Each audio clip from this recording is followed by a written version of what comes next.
இந்த மொர்தெகாய் என்பவன் மேன்மேலும் பெரியவனானான். மொர்தெகாய் என்ற பெயருக்கு அர்த்தம் சின்ன மனுஷன் என்று அர்த்தம். ஆனால் இந்த சின்ன மனுஷனாயிருந்த மொர்தெகாய்க்கு ஆண்டவர் கீர்த்தியை உண்டாகும்படி செய்தார். வேதவசனம் என்ன சொல்கிறது? மொர்தெகாய் ராஜாவின் அரண்மனையில் பெரியவனாயிருந்தான். அவனுடைய கீர்த்தி எல்லா நாடுகளிலும் பிரசித்தமாயிற்று. அவன் மொர்தெகாய் என்பவன் மேன்மேலும் பெரியவனானான். ஆண்டவருடைய சமூகத்திலே மேன்மேலும் பெரியவர்கள் ஆகும்படிக்கு ஆண்டவர் நம்மை வைத்திருக்கிறார். இஸ்ரவேல் ஜனங்கள் சிறுகி போகவோ அவர்கள் சிறுமையடைவோ ஆண்டவர் விருப்பம் கொள்வதில்லை. அவருடைய சபை குறுகலாயிருப்பதை ஆண்டவர் விரும்பவில்லை. ஆண்டவர் தன்னை நம்பி இருக்கிற ஜனத்தை உயர்த்தி அவர்களை மேன்மைப்படுத்தும்படி விரும்புகிறார். சின்ன மனுஷன், ஆனால் மொர்தெகாய் அவனுடைய தேசத்தில் இருந்த மனிதர்கள் நடுவிலே பயங்கரமான கீர்த்தி உடையவனாயிருந்தான். மேன்மேலும் அவன் பலப்பட்டான். கர்த்தருடைய பிள்ளைகளே, இன்னைக்கு இரண்டாவதாக மொர்தெகாயுடைய வாழ்க்கையில் ஒரு பயங்கரமான கீர்த்தி உண்டாயிற்று. இந்த மொர்தெகாயுடைய வாழ்க்கையிலே இந்த கீர்த்தி உண்டாக அவனுடைய வாழ்க்கையில் இருந்த செயல் என்ன? ஒரு வசனத்தை நான் வாசிக்க கேட்கலாம். எஸ்தர் 4ஆம் அதிகாரம் 14வது வசனத்தை நான் வாசிக்க கேட்போம். நீ இந்த காலத்திலே மௌனமாயிருந்தால் யூதருக்கு சகாயமும் ரட்சிப்பும் வேறொரு இடத்திலிருந்து எழும்பும்.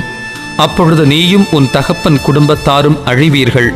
நீ இப்படிப்பட்ட காலத்துக்கு உதவியாயிருக்கும்படி உனக்கு ராஜமேன்மை கிடைத்திருக்கலாமே, யாருக்கு தெரியும் என்று சொல்லச் சொன்னான். சாதாரணமான மனிதன்தான், ஆனால் ஒரு பெரிய கீர்த்தி வந்தது. சின்ன மனிதன்தான், ஆனால் நாள் அவன் வளர்ந்து பெரியவனானான்.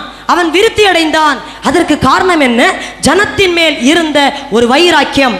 யூத ஜனங்களை காப்பாற்றும்படி, அவர்களை ரட்சிக்கும்படி இருந்த ஒரு வைராக்கியம். கர்த்தருடைய பிள்ளைகளே, கடந்த ஆண்டு முழுவதும் நமது குடும்பம் வாழ வேண்டும் என்று சொல்லி நாம் வைராக்கியம் கொண்டிருந்தோம். கடந்த வருடம் முழுவதும் என்னுடைய சுய வாழ்க்கை ஆசீர்வாதமாக இருக்க வேண்டும் என்று நாம் வைராக்கியம் கொண்டிருந்தோம். கடந்த ஆண்டு முழுவதும் நமக்காக ஜெபித்து நாம் வைராக்கியம் கொண்டிருந்தோம். ஆனால் இந்த வருடம் சிறியவர்களாய் இருக்கிற நம்மை தேவன் பெரியவர்களாய் மாற்றி கீர்த்தியையும் புகழ்ச்சியும் ஆண்டவர் கொண்டு வர போகிறார். ஆனால் அப்படிப்பட்ட மனிதர்களுக்கு தேவன் சொல்லுகிறார், ஒரு காரியத்தை நீ செய்ய வேண்டும். என்ன காரியம்? இந்த ரட்சிப்பு நீ இன்றைக்கு இதை செய்யாவிட்டால், நீ இந்த காரியத்தை இன்றைக்கு எழும்பாவிட்டால் யூதருக்கு ரட்சிப்பும் சகாயமும் வேறொரு இடத்திலிருந்து வரும். ஆனால் நீ மட்டும் பிழைத்துக் கொள்வாய் என்று நினைக்க வேண்டாம் என்று சொல்லி ஒரு எச்சரிப்பை மொர்தெகாய் தன்னுடைய வளர்த்து மகளாகிய எஸ்தருக்கு அறிவித்தான். அல்லேலூயா. வசனத்தை கேட்கிற தேவனுடைய ஜனமே, சுய குடும்பத்தை பார்த்து, தன்னுடைய கடன் பாரத்தை நினைத்து, தன்னுடைய பிள்ளைகளுடைய படிப்பை நினைத்து, தன்னுடைய பிள்ளைகளுடைய வேலையை சுய பலமாய் தன்னுடைய சுயத்தை நினைத்து வாழ்ந்தபடியினால தான் கடந்த வருடம் தேவனால் கொடுக்கப்பட்ட மேன்மை நிறைந்த ஆசீர்வாதத்தை பூரணமாய் நம்மால் பெற்றுக்கொள்ள முடியவில்லை. ஆனால் சிறியவர்களாகிய இருக்கிற நம்முடைய வாழ்க்கையிலே இந்த ஆண்டு சொல்லுகிறார், என் பிள்ளைகளுக்கு நான் கீர்த்தியும் புகழ்ச்சியும் உண்டாகும்படி செய்வேன். ஆனால் என் பிள்ளைகள் கீர்த்தி அடைய வேண்டுமானால், என் பிள்ளைகள் புகழ்ச்சி அடைய வேண்டுமானால், கர்த்தருடைய பிள்ளைகளே, மொர்தெகாய் புகழ்ச்சியும் கீர்த்தியும் அடைவதற்கு எல்லா ஜனங்கள் மேலும் அவன் மேல் ஒரு பயமும் திகிலும் பிடிக்கும்படி ஆண்டவர் செய்து எல்லா ஜனங்களுடைய பார்வை அவன் பக்கம் திரும்பி புகழ்ச்சி உண்டாக செய்த காரியம் என்ன தெரியுமா? யூதா ஜனங்கள் மேல் அவன் கொண்டிருந்த ஒரு வைராக்கியம். அல்லேலூயா. ரட்சிப்பு அடைய வேண்டும் என்று சொல்லி விரும்பினான். சபைக்கு வந்துவிட்டு போகிறோம், ஆண்டவரை ஆராதித்து விட்டு போகிறோம். ஆனாலும் ஜனத்தின் ரட்சிப்பாய் கதறி அழவில்லை. ஜனத்தின் ரட்சிப்பு வர வேண்டும் என்று சொல்லி நாம் இதுவரை போராடவில்லை. ஆண்டவராகிய தேவன் சொல்லுகிறார், இனி காலம் செல்லாது, இது கொடிய காலங்களா இருக்கிறது. ஆபத்துக்கள் வரும். ஜனத்துக்கு விரோதமாய் ஜனங்கள் எழும்புவார்கள், ராஜ்யத்துக்கு விரோதமாய் ராஜ்யங்கள் எழும்புவார்கள். கடந்த ஆண்டு ஆபத்து வரும் என்று ஜனங்கள் எதிர்பார்த்தார்கள், ஆனால் ஆபத்து வரவில்லை. ஆனால் இந்த ஆண்டு சுகமாய் இருப்பார்கள். ஆபத்து வரும் என்று அவர்கள் நினைக்க மாட்டார்கள். அவர்கள் நினையாத நேரத்தில் சடுதியில் ஆபத்துக்கள் தேசத்து ஜனங்களை பிடிக்க போகிறது. அல்லேலூயா. கர்த்தருடைய பிள்ளைகளே, கடந்த ஆண்டு இருந்ததை விட விபத்துக்கள் இந்த ஆண்டு அதிகமாகும். கடந்த ஆண்டு இருந்ததை விட ஆபத்துக்கள் இந்த ஆண்டு கொடியதாய் பரவி பெருக போகிறது. எனவே சபையை பார்த்து ஆண்டவர் சொல்லுகிறார், சபையே, உன்னை நான் கீர்த்தி உண்டாகும்படி செய்வேன். சபையே, உனக்கு நான் புகழ்ச்சி உண்டாகும்படி செய்வேன். ஆனால் என் ஜனங்கள் அழிக்கப்பட்டு கிடக்கிறார்கள். என் கிராமத்து ஜனங்கள் அழிந்து போய் கொண்டிருக்கிறார்கள். இந்த மாவட்டத்து குடிகள் அழித்து கொண்டிருக்கிறார்கள். அவர்களை குறித்த ஒரு கரிசனை எந்த விசுவாசிக்கு இருக்கிறதோ, அவர்களை குறித்த ஒரு சிந்தை, அவர்களை குறித்த ஒரு ஆத்துமபாரம், அவர்களை குறித்த ஒரு ரட்சிப்பை குறித்த ஒரு வைராக்கியம் எந்த ஒரு சகோதரனுக்குள், எந்த ஒரு சகோதரிகளுக்குள் இந்த வருடம் இருக்கிறதோ, அவர்களுக்கு தான் இந்த வருடம் புகழ்ச்சியும் கீர்த்தியுமான ஆண்டு. அல்லேலூயா. சொல்லுகிறார், என் ஜனங்கள் அழிந்து போகிறார்கள், ஒருவர் கூட என் ஜனத்தின் ரட்சிப்பை நோக்கி பார்ப்பதில்லை. என் ஜனங்கள் சுயநலவாதிகளாய் இருக்கிறார்கள். என் ஜனங்கள் தங்களுடைய சொந்த காரியத்தை பார்க்கிறார்கள். என் ஜனங்கள் தங்களுடைய ஆசீர்வாதத்தை மட்டும் பார்க்கிறார்கள். என் ஜனங்கள் அவர்கள் புகழ்ச்சி அடைவதை பார்க்கிறார்கள். ஆனால் என் ஜனங்களோ தீமைக்குள் இருக்கிறார்கள். கர்த்தருடைய பிள்ளைகளே, கொடிய காலத்துக்குள் நாம் வாழ்ந்து கொண்டிருக்கிறோம். ரட்சிப்பு மக்களை விட்டு இழந்து போய் கொண்டிருக்கிறது. சமாதானம் தேசத்து குடிகளை விட்டு பறிக்கப்படுகிறது. இது கடைசி காலமா இருக்கிறபடினாலே மனிதர்களிடத்தில் விசுவாசத்தை காண முடியாது. மனிதர்கள் தேவனை நம்புகிற நம்பிக்கையிலிருந்து விலகுவார்கள். கர்த்தருடைய பிள்ளைகளே, இந்த ஆண்டு புறஜாதிகள் தங்களுக்கு பேர் உண்டாக்கும்படிக்கு ஒரு பெரிய மகா பெரிய ஒரு கோயிலை கட்டும்படிக்கு புறஜாதிகள் ஒருமித்து ஆயத்தப்பட்ட அந்த காரியத்தை செய்ய போகிறார்கள். அல்லேலூயா. கர்த்தருடைய பிள்ளைகளே, அன்றைக்கு தேசத்து குடிகள் தங்களுக்கு பேர் உண்டாக வேண்டும் என்று சொல்லி ஒரு பாபேல் கோபுரத்தை உருவாக்கினார்கள். ஆனால் தேசத்து குடிகளின் ஜனங்களின் பாஷைகளை ஆண்டவர் தாறுமாறாக்கினார். அவர்கள் அதை கட்டவிடாதபடி கர்த்தர் செய்தார். ஆனால் இந்த புறஜாதிகளோ தங்களுடைய பேர் பிரஸ்தாபத்துக்கென்று அப்படி ஒன்றை கட்டுவார்கள். ஆனாலும் கட்டினவர்களே கர்த்தரை நோக்கி கடந்து வரும்படி ஆண்டவர் செய்ய போகிறார். அல்லேலூயா. காரணம் என்ன தெரியுமா? அதை கட்டி கொடுத்தவர்கள், புறஜாதிகளுடைய கோயிலை கட்டி கொடுத்தவர்கள், புறஜாதிகளுடைய உண்டியல்ல காணிக்கை போட்டவர்கள், புறஜாதிகள் வளரும்படி விரும்புகிறவர்கள் இந்த ஆண்டு இயேசு கிறிஸ்து மெய்யான தெய்வம் என்று தேசத்து குடிகள் மந்தை மந்தையாய் சாறை சாறையாய் சபைகளை நோக்கி ஓட போகிற ஆண்டுதான் இந்த ஆண்டு. கைகளை தட்டி கர்த்தருடைய நாமத்தை மகிமைப்படுத்தும். அல்லேலூயா. ரட்சிக்கப்படுகிற கூட்டம் சபைகளிலே பெருக போகிறது. காரணம் என்ன? எப்பொழுது இது பெருகும்? ஒரு தனி சபை எப்பொழுது வளரும்? அந்த சபை தேசத்திற்காய் திறப்பிலே நிற்கும் பொழுது, ரட்சிப்புக்காய் திறப்பில் நிற்கும் பொழுது. அன்பு சகோதரி, உங்களை ஆண்டவர் இந்த 2013ஆம் ஆண்டு நம்பி நிற்கிறார். அழிந்து போகிற ஜனத்துக்காய், யூதா ஜனங்களுக்காய், இஸ்ரவேல் மக்களுக்காய், பிற ஜாதிகளுக்காக என் ஜனம் மீட்கப்படுவதற்காக திறப்பில் நிற்க முடியுமா? என் ஜனத்துக்காய் கண்ணீர் வடிக்க முடியுமா? என் ஜனத்துக்காய் உபவாசம் இருக்க முடியுமா? அப்பொழுது நான் உங்களுக்கு கீர்த்தியும் புகழ்ச்சியுமாய் உங்களை வைப்பேன். அல்லேலூயா.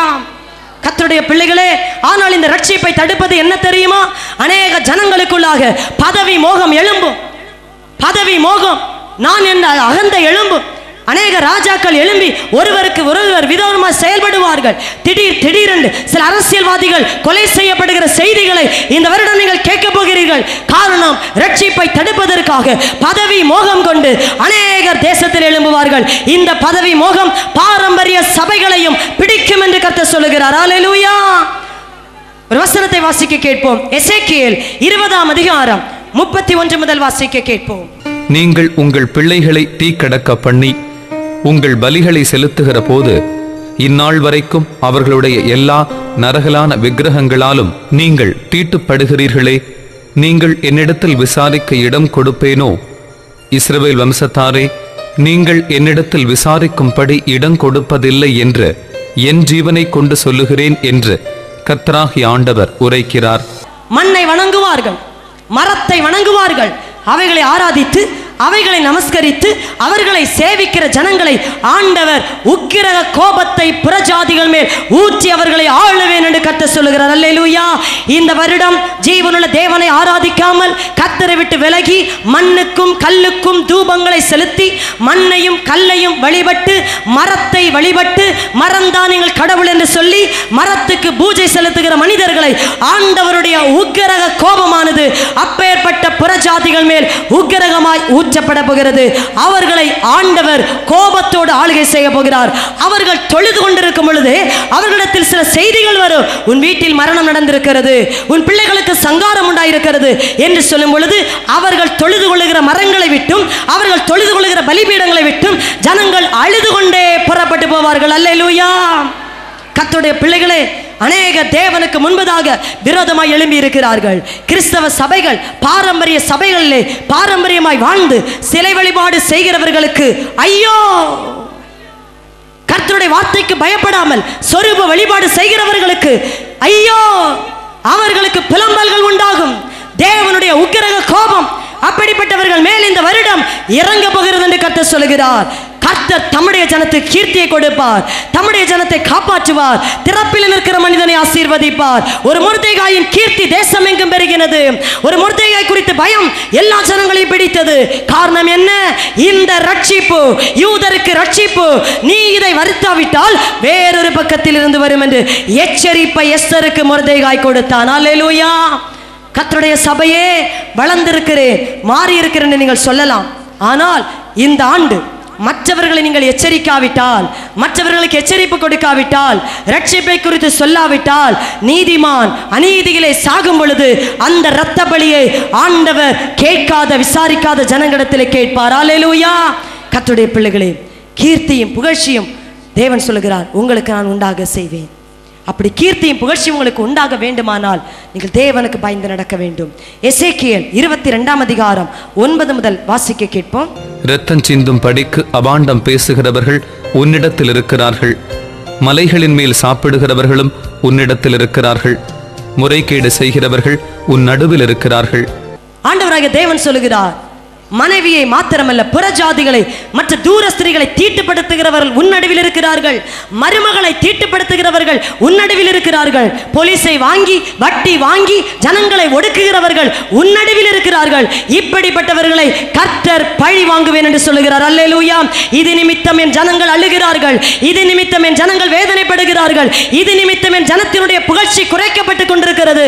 அநியாயங்கள் சபைக்கு நடக்கிறது, அநியாயங்கள் தேசத்தில் நடக்கிறது, தன்னுடைய மனைவியை தீட்டுப்படுத்துகிற அநியாயங்கள் உனக்குள்ளே நடந்து கொண்டிருக்கிறது என்று கர்த்தர் சொல்லுகிறார். இது நிமித்தம் புகழ்ச்சி குறைகிறது, கீர்த்தி குறைகிறது. ஆனால் இதே புகழ்ச்சியையும் இதே கீர்த்தியையும் மறுபடியும் நான் கொண்டு வரப்போகிறேன்.